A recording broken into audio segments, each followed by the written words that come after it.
Дана, қалайсың? Жақсымын, шүкір, өзіңіз қалайсыз? Жақсы, көңіл күйің қалай? Шүкір болады. Жазға не жоспарлап отырсың жалпы? Қағанатпен, қағанаттан тыс. Жазға қағанатпен біздің этнобар және тағы да бір жоспарлап отырған медиа жағынан пландар бар, бұйырса, және ауылыма барып қайтам. Қағанаттың бір жылына беретін бағаң? Өте жақсы, өзім осы жылы қосылдым. Кіре салып неше түрлі істер істедік.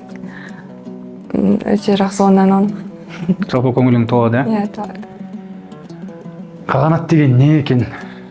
Қағанат деген мен үшін бір ыстық ортам болды біріншіден. Онан кейін идея мен шабытты таптым осы жақтан. Сол. Жалпы саған қалай әсер етті? Өте күшті. Өмірім андай до и после болды ғой.